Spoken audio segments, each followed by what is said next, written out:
अस्सलाम वालेकुम जी, sports mic के साथ मैं हाजिर हूँ शकील खान खटक और मेरे साथ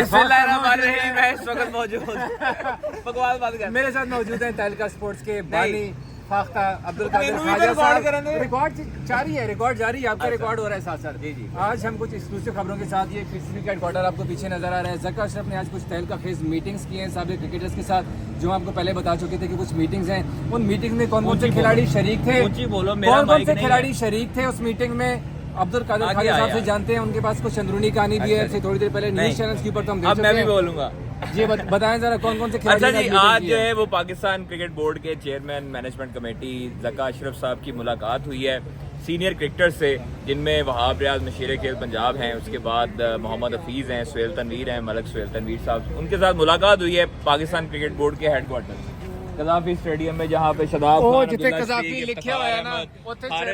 बाबर आजम, निदा डार, आलिया रियाज, उसके साथ साथ इमामुल हक और हसन अली की फोटो लगी हुई है। ये सारे हमारे रिपोर्टर हज़रात भी यहाँ पर मौजूद हैं, सिर्फ और सिर्फ इस वजह से क्योंकि अभी तो अंदर से लोग जा चुके हैं, लेकिन इन्होंने कुएं का खेड़ा नहीं छोड़ना नाज़रीन। अच्छा जी, सबर से लाया अंदरूनी कहानी मैनू भी ध्यान दे। अच्छा जी, सिलेक्शन कमेटी, दूसरी खबर सिलेक्शन कमेटी डिस्कस करेंगे, और तीसरी खबर पीएसएल पे। पहली खबर पे आते हैं जनाब कि वर्ल्ड कप में जैसे ही बुरी कारकर्दगी हुई, पाकिस्तान टीम वापस आई, 2 टुकड़ों में वापस आई। कप्तान पहले आया, फिर उसके बाद शाहीन वगैरह जो हैं वो सुबह 7 बजे आए, तो उसके बाद से बोलचाल बर्पा शुरू हो चुका है पाकिस्तान क्रिकेट बोर्ड में। और अब जो खबरें मौसूल हो रही हैं वो ये हैं कि जनाब सारों को मदऊ किया और सारे क्रिकेटर्स आ गए, जिनमें आप ये देखिए मोहम्मद हफीज़ हैं, यूनस खान का कहा जा रहा था, लेकिन अभी तक हमें कंफर्म नहीं है कि यूनस खान आए। 100% हाँ, यूनस खान। अच्छा जी, वहाब रियाज, सुहेल तनवीर, ये अंदर आए हैं। मोहम्मद हफीज़ जिन्होंने दस्तबरदार हुए थे मैनेजमेंट टेक्निकल कमेटी से, और वो इस वजह से हुए थे कि उनकी बात नहीं मानी गई थी।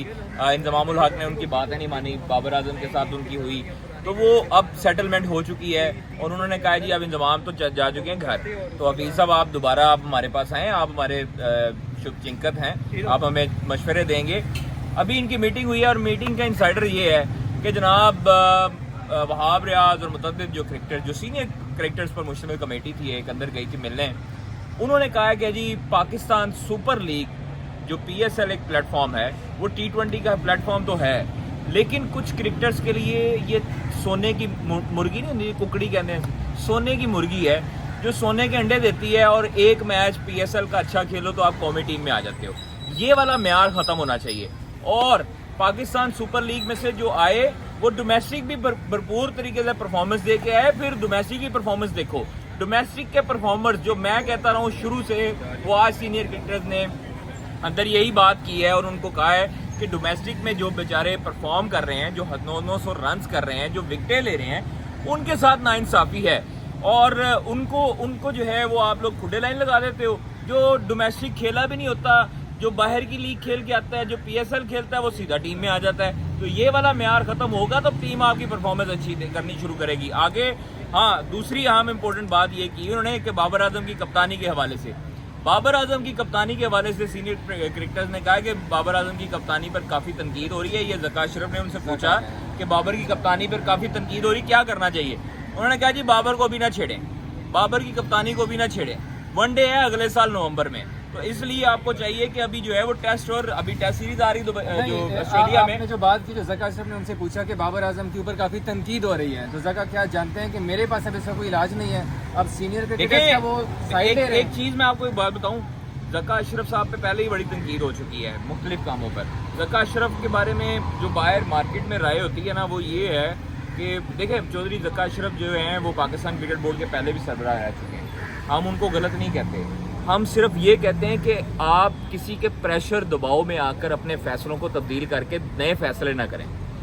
जो मुसलसल जो प्रेशर आता है उन पे, उसकी वजह से वो बैकफुट पर जाते हैं, उसी और प्रेशर का नतीजा है आज प्रेशर का नतीजा। सिलेक्शन कमेटी उसी प्रेशर का नतीजा है। दूसरी खबर जनाब, सिलेक्शन कमेटी जिसने मतलब आपका इंजमामुल हक के साथ मिलके की बातें शातें, मोहम्मद हफीज़ भी सिलेक्शन कमेटी से नाराज़ हुए थे, वो सिलेक्शन कमेटी फारिग कर दी गई है, और जिसमें वजाहतुल अब्बासी, तौसीफ अहमद शामिल थे। अब तौसीफ अहमद को अबूरी چیف سلیکٹر مقرر کیا اس گیا پہ بعد میں آتے ہیں ہاں۔ اتنا بڑے مزے کی خبر ہے توصیف احمد کے اوپر ہم بعد میں آتے ہیں. پہلے نام بتاتے ہیں کہ توصیف احمد سلیکشن کمیٹی میں تھے, وسیم حیدر تھے, وجاہت اللہ واسطی تھے. ان 3 بندوں کی سلیکشن کمیٹی چند دن پہلے بنائی گئی تھی. اچھا اس سے پہلے سلیکشن کمیٹی پتا کون تھی؟ ان میں گرینٹ بریڈبن تھے, ان میں مکی آرتھر تھے, ان میں حسن چیمہ تھے اور 1-2 اور تھے نام. وہ بھی پہلے ہٹائی گئی, پھر اس کے بعد نئی بنائی گئی. اب یہ نئی بنائیں گے 1-2 دن میں, اور نئی میں بھی انہی کرکٹرز میں سے کوئی ایک چیف سلیکٹر ہوگا یا سابق کرکٹرز میں سے چیف سلیکٹر ہوگا. اب اس میں مزے کی بات سب سے یہ ہے کہ چند دن پہلے توصیف احمد کو عبوری چیف سلیکٹر تعینات کیا گیا. باقاعدہ طور پر پی سی بی نے ہمیں خود کہا کہ ہم نے توصیف احمد کو چیف سلیکٹر تعینات کیا, لیکن اب توصیف احمد نے بغیر کوئی کام کیے, بغیر کوئی ٹیم سلیکٹ کیے آسٹریلیا کے لیے انہوں نے کام شروع کر دیا ٹیم کی سلیکشن کے اوپر, اور ابھی ذکا اشرف صاحب نے ان کو فارغ کر دیا, ان کو گھر بھیج دیا. اب سوال یہ بنتا ہے کہ کیا ذکا اشرف صرف پریشر میں آ کے فیصلے کر رہے ہیں؟ کیا ان کو جو میڈیا کا پریشر آتا ہے, جو سوشل میڈیا کا پریشر آتا ہے, کیا ان کی بیسس کے اوپر فیصلے کیے جائیں گے؟ کیا ذکا اشرف اپنی طرف سے کوئی فیصلے نہیں کر رہے ہیں؟ یار مجھے لگتا ہے کہ ان کے مشیر جو ہے نا وہ صرف اپنی باتیں منوانا چاہتے ہیں. وہ نہیں چاہتے کہ پاکستان کرکٹ کا بھلا ہو. ذکا اشرف میں پھر یہ بار بار کہتا ہوں, بحیثیت انسان, بحیثیت کاروبار شخصیت, وہ بہترین انسان ہیں. وہ بڑے اچھے دھیمے لہجے کے بندے ہیں, اخلاق ان کا بہت اچھا ہے. میں ان سے بڑا انسپائر ہوں ان کے اخلاق سے, حالانکہ میں ان کے خلاف بھی لکھتا رہا ہوں, بولتا رہا ہوں, لیکن مجھے بڑے اچھے طریقے سے ملتے ہیں. دوسری چیز یہ ہے کہ صرف اور صرف میرا جو جہاں تک اختلاف ذکا اشرف صاحب سے ہے اور رہے گا وہ یہ ہے کہ ان کے مشیر جو ہیں وہ کسی نے ان کو غلط مشیر ان کے ہاتھ میں پکڑا دی. وہ کہتے ہیں نہیں کہ غلط مرشد کو چلے جائے نا تو وہ مرشد بھی غلط ہو جاتا ہے. تو یہ وہی چیز ہے کہ مطلب اگر ذکا اشرف صاحب جو ہیں وہ اگر اپنے مشیر اچھے رکھ لیتے, ان کی باتوں پر عمل نہ کرتے اور اچھے طریقے سے بورڈ کے کام چلاتے رہتے تو ذکا اشرف کو کوئی نہیں ہٹا سکتا. آئندہ آنے والے دنوں میں بھی حکومت بھی چینج ہوگی تو لوگ یہ کہیں گے کہ ذکا اشرف ہی رہنے چاہیے. لیکن ان کی جو فوج ہے, ایک جو بریگیڈ ہے ان کی غلط مشیروں کی, وہ بغض بابر میں ان کے ساتھ بہت غلط فیصلے ان کے ہاتھ سے سائن کروا رہی ہے, جو کہ ذکا اشرف کو نہیں کرنے چاہیے. آئندہ آنے والے دنوں میں کہہ رہے ہیں کہ بابر اعظم پہ تنقید ہو رہی ہے. تنقید کا موقع کس نے دیا؟ ورلڈ کپ کے دوران ذکا اشرف نے بیان دیا اور وہاں سے بابر اعظم کے اوپر تنقید جو تھی وہ کافی زیادہ ہونا شروع ہو گئی. بہرحال یہ 2 انسائڈرز تھی کہ پاکستان کرکٹ بورڈ نے چیف سلیکشن جو ہماری سلیکشن کمیٹی تھی وہ اڑا دی ہے.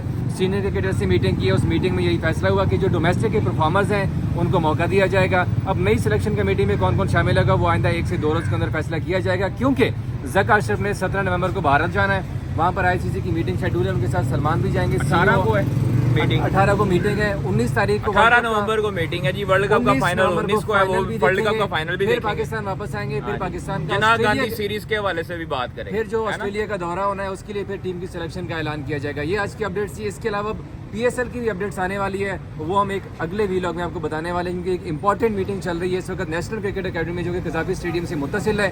PSL 9 کے حوالے سے ایک میٹنگ چل رہی ہے, میٹنگ شروع ہو چکی ہے. اس میٹنگ میں جو فیصلے ہوں گے وہ ہم آپ کو اپنے نئے ویلاگ میں بتائیں گے. Thank you so much. Thank you جی, اللہ حافظ.